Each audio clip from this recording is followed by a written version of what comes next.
All of us know that we have no constant relationship with the world and we have an experience of it. But our error is that we don't stick to this knowledge. If we stick to it, that is, we don't attach ourselves to the world, then we are relieved of distress today and now. We can live without our attachment with the world, but we can't live a life without giving up our attachment. We don't get so much of happiness by having affinity with the worldly things, that is, men and objects, as we get by giving it up. You may ask, how is it so? In the sound sleep, we don't have the least affinity with any person or thing. We forget them all. Therefore, we get much happiness and peace which we don't get by remembering them.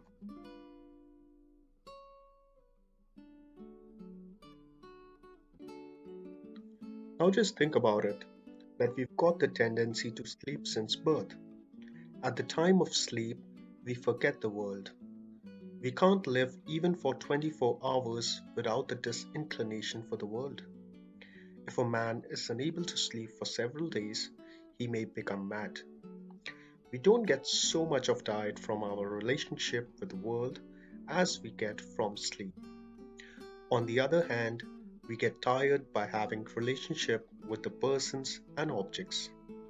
We do away that tiredness by sleeping. Sleep strengthens, refreshes, and activates the body, senses, and inner sense. The relationship of the objects and persons deteriorates the refreshing power.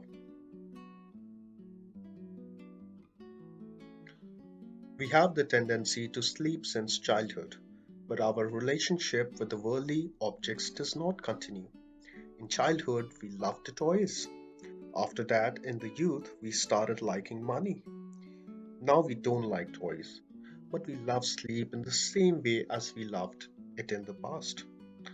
When we started liking the money, we liked sleep too. The sleep which we enjoy forgetting the money is even more loving.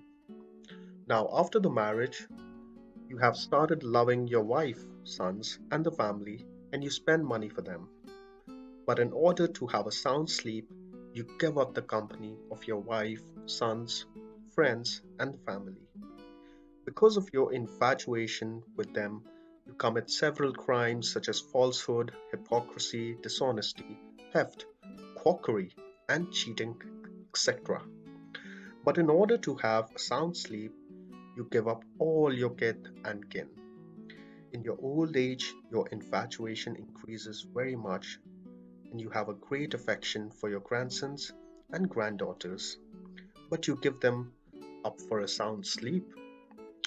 If you become an ascetic after having this passion, you give up money, property, sons, and family, but you have a sleep.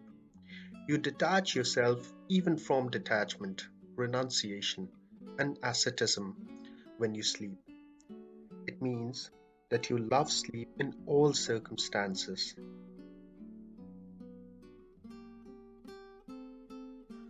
For that sleep, you make full preparations. You use a comfortable bed, a comfortable pillow, and several fans, and make arrangements lest there be any noise. At the time of sleep, we don't like all the worldly enjoyments, the beautiful scenes, and the movies. We just want to sleep. It proves that sleep is more loving than all the things, scenes, and persons. All the things can be given up to have sleep, but sleep can't be given up. But when there is love for God and we start relishing adoration, we dislike even that sleep. In a verse, the saints have said that this sleep has become an enemy. At that time, we don't want to sleep. It proves that our relationship with the world is artificial and self created, while our relationship with God is true, eternal, and real, because while relishing His adoration, we give up our most loving sleep. Therefore, our detachment from the world is a must, and we can't attain peace and bliss without this detachment. We have experienced that we get comfort by having detachment from this world. We can live without our attachment. Every creature has got this experience. Every creature sleeps. All the animals and birds sleep. It means that every creature wants detachment from the world. A man may pass his life if there is any deficiency in his attachment with the world. Some may get delicious food, comfortable house, while others may have very meager meal and no house at all. This is dissimilarity.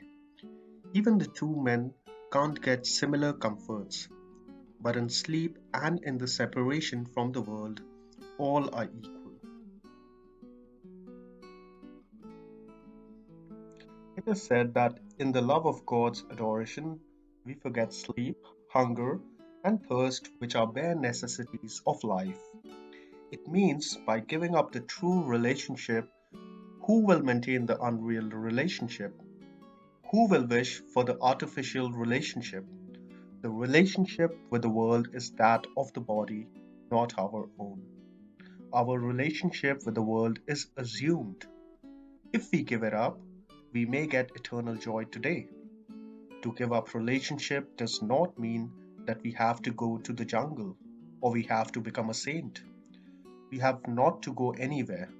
Only we should have the feeling from the heart that the world is not ours, only God is ours.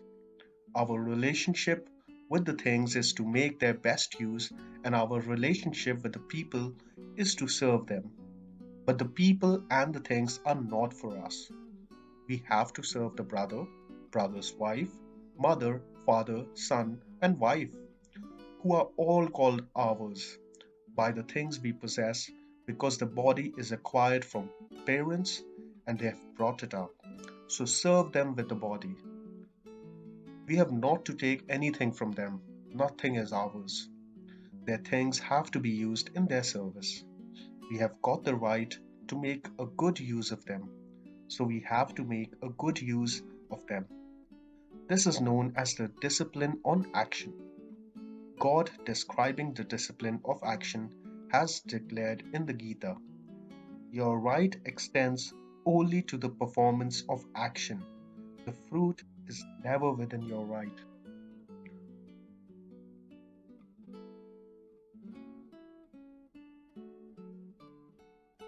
In the same couplet, he also declares, neither shall you lean towards inaction. Therefore, serve them, but don't develop your relationship with them. We should not have any desire. Therefore, we have not to be instrumental in making our actions bear fruit. We have to do the actions very well, promptly to the best of our capacity. Why? Because we have got this body for the service, not for worldly enjoyments. The worldly pleasures are available in other bodies also, but the fruitfulness of human life is to attain God realization through service. Human beings does not mean human shape, but human being is the one who has true knowledge. We have got this true knowledge to detach ourselves from the worldly relationship which we have developed, not to cling and to stick to it. Service, that is, the discipline of action, is helpful in getting us detached. Therefore, all the actions should be done with the method of the discipline of action. Our relationship with the world has no other purpose but to serve. We have to serve the parents and also wife and children by bringing them up. We don't get so much of peace by having relationship and getting comfort from them as we get by serving them and by breaking up the relationship from them. There is not so much of happiness in attachment as is in detachment. We don't love relationship of the world so much that we may give up sleep, hunger or thirst.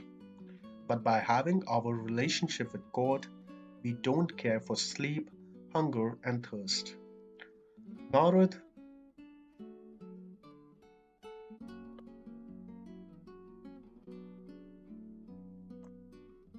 Narad's mother died. He went to the jungle. He had a keen desire for devotion to God, so he did not think what he would eat and drink and where he would live in the jungle. He had only one desire: to attain God realization. He sat under a tree. He was in the state of trance, and after some time the trance was broken. He became so much uneasy that there was a revelation. Bad ascetics can't behold me. After this body, when you are born as a son to Brahma, you will attain me. He did not get disappointed. Rather, he became more restless after having the revelation. So Naradji wanted to die. The worldly people want to remain alive as long as they can, but Naradaji wanted to die as soon as possible. People do not have so much of love for the life of their family as they have for their own body. The cow has a great affection for the newborn calf. She does not even want to go to the jungle to graze grass. But when we give her a good beating, she goes to the jungle. She grazes the grass in the jungle, but when she remembers her calf, she shouts and the grass falls down from her mouth. She loves the calf more than the grass, but she also loves the grass because she is also eating the grass. When she comes back home in the evening, she runs ahead of all the other cows and shouting goes to the calf.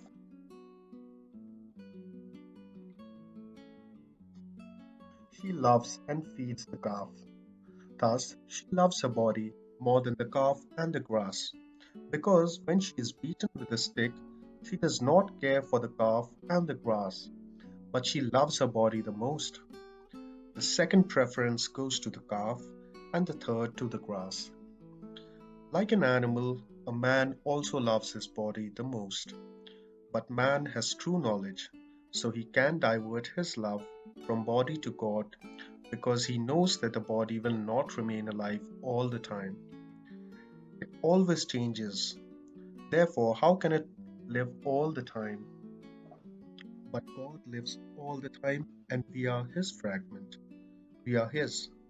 When we recognize the fact, like Narada, we get attached to God by giving up our attachment to the body. Our relationship with God is real, but our relationship with the world is self made and artificial. We know this reality. If we stick to it, we may attain God realization very quickly.